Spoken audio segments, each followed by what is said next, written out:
అనుదినము దేవుని కృపావార్త కొరకు ఎదురు చూస్తున్న ఆత్మీయులారా, నేటి వాగ్దానంగా నిన్ను దీర్ఘాయుష్మంతునిగా చేసేదను. 1 రాజులు 3:14 I will satisfy you with the long life.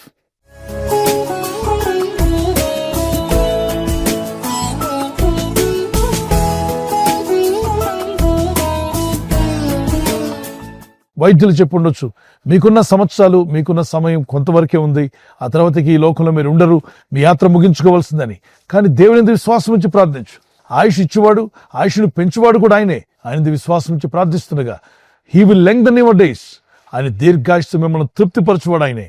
91 కీర్తన 14, 15, 16 అతను నా నామం నెరిగినవాడు కనుక నేను అతను కనపరిచేదను, అతను తప్పించి అతను గొప్ప చేసేదను, అంతేకాకుండా దీర్ఘాయుస్తోనే అతను తృప్తిపరిచేదను, నా రక్షణ అతనికి కనుపరిచేదను అన్నాడు. దేవుని వాక్యంలో ఆయనకి ఇష్టంగా జీవించినప్పుడు, ఆయనకి ఇష్టలుగా, ఆయన ప్రియమైన వారుగా, ఆయన నామం నెరిగిన వారుగా, ప్రార్థించేవారుగా మనం ఉన్నప్పుడు మనల్ని తప్పించువాడు, మనల్ని బలపరచువాడు, మనల్ని నిలబెట్టువాడు, దీర్ఘాయుషుతో మనల్ని తృప్తిపరచువాడు కూడా ఆయనే. హిజ్కియా రాజు అక్కడ ప్రాంతంలో ఉంటుండగా షడ్గా ఒక వార్త అతని ఎదుకు వచ్చింది. యెషయా గ్రంథము 38:1-15 ఆ ప్రవక్త వచ్చి అన్నాడు, నీ అరికాళ్ళలో పుండు పుట్టిందా అని అడిగాడు. అవునండి, పుండు ఉందండి అన్నాడు. ఈ పుండు ఎప్పుడు పోతుందో తెలుసా అంటే తెలియదు అన్నాడు. ఆ పుండు నీ మరణంతోనే పోతుంది. ఆ పుండు పుట్టిందే నిన్ను చావగొట్టడానికి, నిన్ను చంపేయడానికి వచ్చింది. రాజ్యాన్ని ఏలే రాజే గడగడ వణిగిపోయాడు, కలవరంతో నింపబడ్డాడు. అప్పుడు ఈ భక్తుడు ఆ పరిస్థితిని ఎలా జయించాడు, ఆ మరణము అనేటువంటి స్థితి నుండి ఎలా బయటపడగలిగాడు, చావును తప్పించుకోగలిగాడు. ఈయన ఎలా వచ్చింది ఈ శక్తి, ఎక్కడి నుండి పొందగలిగాడు? ఏ ఔషధాలు అతన్ని స్వస్థపరచలేదు, కానీ అద్భుతమైనటువంటి మార్గంలో అతను ఆయుష్ పొందగలిగాడు. ఆ సంవత్సరం చనిపోవలసిన వాడు ఎన్నో ఏళ్లు బతకడానికి కృప పొందాడు. ఆ అద్భుతమైన పనితో మనం తెలుసుకుందాం. అతడు తన ముఖమును గోడ తట్టు త్రిప్పుకొని, యెహోవా, యథార్థ హృదయుడై సత్యముతో నీ సన్నిధిని నేనెట్లు నడుచుకుంటునో, నీ దృష్టికి అనుకూలముగా సమస్తము నేనెట్లు జరిగించుతునో కృపతో జ్ఞాపకం చేసుకోమని హిజ్కియా కన్నీళ్లు విడిచొచ్చు యెహోవాను ప్రార్థింపగా. యెహోవాకు, దేవునికి ప్రార్థించాడంట. మీ జీవితం ఒకవేళ అంతానికి వచ్చినట్టుగా గాని, ముగింపుకు వచ్చినట్టుగా గాని, సమస్య తీరదు అని అనిపించినప్పుడు గాని, నీ వల్ల కాదు ఈ సమస్యను తీర్చుకోవడం అని నీకు అనిపించినప్పుడు గాని, ఇక నా జీవితంలో ముందుకు సాగలేను, సాధించలేను అనేటువంటి బలహీనమైన ఆలోచనలు నీకు వచ్చినప్పుడు, కలవరం నీకు కలిగినప్పుడు, ఈ భక్తుడు చేసిన పని నువ్వు చేయి. అతడు గోడ దగ్గరికి వెళ్ళాడంట. గోడ వైపు తిరిగాడు, అంటే మనుషుల వైపు తిరగల, ఏ మనిషి వైపు తిరగకుండా దేవుని వైపు తిరిగాడు. కన్నీళ్లు కార్చాడు, ప్రార్థన చేశాడు, విన్నవించుకున్నాడు. అయ్యా, నాకు స్వస్థత కావాలి, నాకు విడుదల కావాలి, నాకు ఆయుష్ కావాలి అని ప్రార్థన చేశాడు. ఆయుష్ నిమ్మని అతను అడగగా నువ్వు అతని మొర ఆలకించావు. ప్రార్థించినప్పుడు దేవుడు ఆలకించే దేవుడట. 2 Kings 20:5 నీవు కన్నీళ్లు విడిచుట చూచితని, నీ ప్రార్థన నేను అంగీకరించాను, నేను నిన్ను బాగు చేస్తాను. అంటే బాగుపడ్డానికి ముందు 2 జరగాలి. ఏంటవి? కన్నీళ్లు విడిచి పశ్చాత్తాపంతో, విరిగి నలిగిన మనసుతో ఆయన పాద సన్నిధి వైపు తిరిగి ఆయన సన్నిధిలో మొరపెట్టడం అనే అనుభవం ఉన్నప్పుడు బాగుపడే అనుభవంలోకి నడిపిస్తాడు. ప్రార్థించే అనుభవం కూడా ఉండాలి. బాగు చేసినప్పుడు ఏం చేస్తావో తెలుసా? నీవు యెహోవా మందిరానికి వెళ్తావు, వెళ్ళి ఆయన్ని స్తుతిస్తావు. మనం బాగుపడిన వెంటనే మనం చేయవలసిందంటే తెలుసా? దేవుని సన్నిధికి వెళ్ళాలి, దేవుని ప్రార్థనా స్థలానికి వెళ్ళాలి.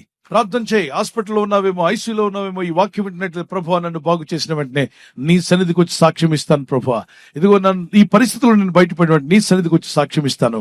ఈ మనసు కలిగి ఉండాలి దేవుని పిల్లలందరూ. మరి ఆ రాజు, హిజ్కియా రాజు అడిగితే దేవుడు ఇచ్చాడా? ఇచ్చాడు. ఇంకా 15 సంవత్సరాలు నువ్వు బ్రతుకుతావు అన్నాడు. 15 ఎకరాల స్థలం నీకు ఇవ్వచ్చేమో గానీ 15 సంవత్సరాలు ఆయుష్ ఇవ్వగలిగిన వాడు ఉన్నాడా? లేడు. బంగారాన్ని, వెండిని, వస్తువులను, డైమండ్స్ మీకు ఇవ్వగలరేమో గానీ మీరు బ్రతికే ఆయుష్ ఇన్ని సంవత్సరాలు ఖచ్చితంగా బతుకుతావు అనేటువంటి ఆయుష్ ఎవరు ఇవ్వలేరు. దేవుడు ఒక్కడే ఆయుష్ని ఇవ్వగలిగిన వాడు, సర్వశక్తిమంతుడైన దేవుడు ఒక్కడు మాత్రమే. ఈరోజు ఏదో ఒక మరణకరమైన విషయాలు నిన్ను భయపెడుతూ ఉంటే, నిన్ను మరణం నుండి తప్పించే దేవుడున్నాడని గుర్తుపెట్టుకో.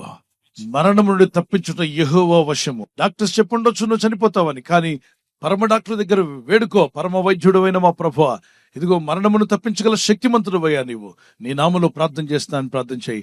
ఈ రాజు ప్రార్థించినప్పుడు ప్రార్థన విన్న దేవుడు, నీవు కూడా కన్నీళ్లతో ప్రార్థించినప్పుడు నీ ప్రార్థన వింటాడు, నిన్ను బాగు చేస్తాడు. చిన్న కీర్తన పాడుకుందాం. ఏ అపాయము నాకు రాకుండా, ఏ తెగులు నన్ను ముట్టకుండా,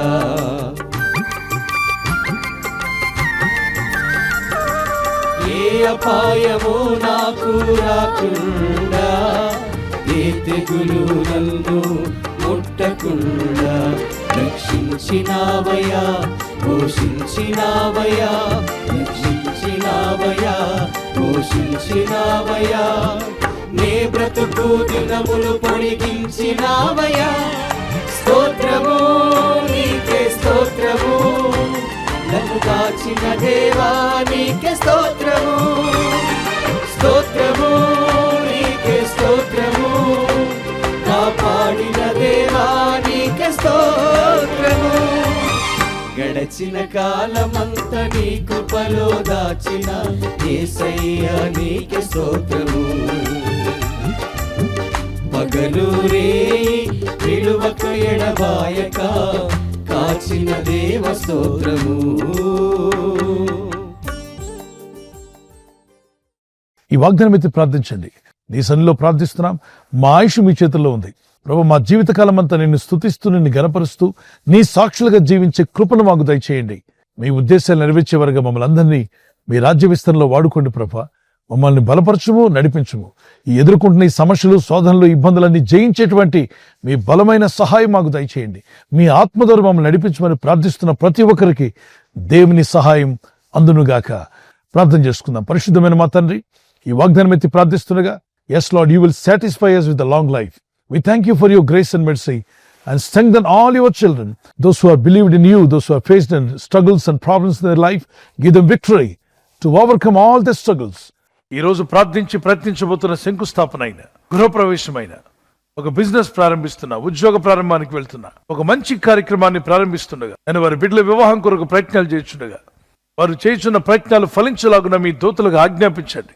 ఎవరైనా హాస్పిటల్లో ఉన్నా, ఐసీయూలో ఉన్నా ప్రభు, ఎవరైతే సీరియస్ కండిషన్ లో ఉండి బాధపడుతున్నారో వారికి యేసు నామములో స్వస్థతను అనుగ్రహించండి. కృంగిపోయిన వారిని లేవనెత్తండి. మీ గాయపడిన హస్తమును చాపి వారికి ఉన్న సకల రోగాల నుండి విడుదల ఇచ్చేయి. వారిని లేపి నడిపించడాన్ని సాక్షులుగా నిలబెట్టుకోండి.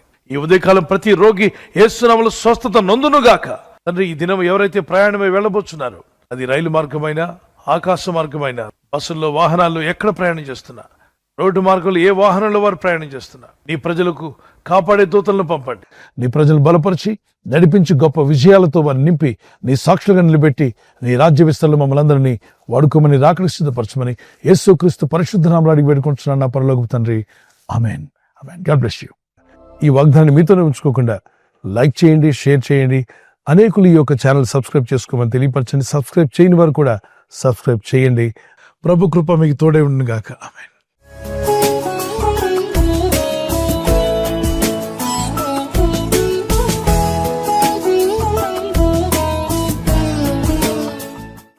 బర్త్డే జరుపుకున్న వారికి happy birthday to you, many more returns of the day. May the lord bless you. ప్రభునామని కనపరుస్తూ మీరు ఆనందంగా దినమెల్లా దేవుని స్తుతిస్తూ ఉండాలని ప్రార్థిస్తున్నాను. మీకు ప్రామిస్ వర్డ్ ఆఫ్ గాడ్ నుండి, దేవుని వాక్యం నుండి, ప్రొవెర్బ్స్ చాప్టర్ 1:33, సామెతలు 1:33 వచనం. నా ఉపదేశం అంగీకరించేవాడు సురక్షితముగా నివసించును. Whoever listens to me will live in safety and be at ease without fear of. ఎటువంటి హామ్ లేకుండా, ఎటువంటి ఫియర్ లేకుండా జీవించే కృప ఆయన మాటలు వింటున్న వారికి కలుగుతుంది. కనుక ఆయన వాక్యాలు విని వినుబుద్ధిని దేవుడు మీకు దయచేసి ఉదయకాలం శిష్యునికి ఉన్న వినుబుద్ధి వలె పరిశుద్ధాత్మ వారందరికీ వినుబుద్ధి పుట్టించునుగాక. God bless you. Happy birthday to you, many more returns of the day. దయాక్రీడం ధరించేసి మిమ్మల్ని దేవుడు అభివృద్ధి పరచునుగాక. This is what my pray for you. May the lord continue to bless you and give you long life. God bless you. Anniversary జరుపుకునే వారికి we wish you a happy wedding anniversary, many more returns of the day. May the Lord bless you. ప్రభు అక్కడ ఆలస్యమైతే మరి మీరు silver jubilee, golden jubilee, platinum కూడా జరుపుకునే కృప దంపతులని మీకు దయచేయునుగాక. Promise of God, Isaiah 44:3, I will pour out my spirit on your offspring. నీ సంతతి మీద నా ఆత్మను కుమ్మరించేదను. భార్య భర్తలను మిమ్మల్ని దేవుడు దీవించి, గర్భఫలం లేకపోతే ప్రభు మీకు గర్భఫలం అనుగ్రహించి, పిల్లలు గలవారు మీకు మీ పిల్లల మీద, మీ సంతతి మీద దేవుడు తన ఆత్మను కుమ్మరించునుగాక. ఆమేన్. ఇద్దరి మధ్యలో ఐక్యత, ఏక మనసు, లవ్ అండ్ ఎఫెక్షన్ మీ ఇద్దరి మధ్యలో పరిశుద్ధాత్మను ఇంక్రీజ్ చేయనుగాక. God bless you. ఈ ఛానల్ మీరు సబ్స్క్రైబ్ చేసుకోవడం వలన 2 పనులు జరుగుతున్నాయి. ఒకటి, సువార్త జరుగుతున్నది, ఆత్మలు రక్షించబడుతున్నాయి. రెండవది, పేదలకు, అనాథలకు ఈ ఛానల్ ద్వారా సహకారం అందించడం జరుగుతుంది. మనం సబ్స్క్రైబ్ చేసుకోవడం వలన అందరికీ సహాయం చేసిన వారమవుతున్నాం. ఖచ్చితంగా ఈ యూట్యూబ్ ఛానల్ ను సబ్స్క్రైబ్ చేసుకొని బెల్ బటన్ ను క్లిక్ చేయండి. మీకు వెంటనే మెసేజెస్ పంపబడతాయి.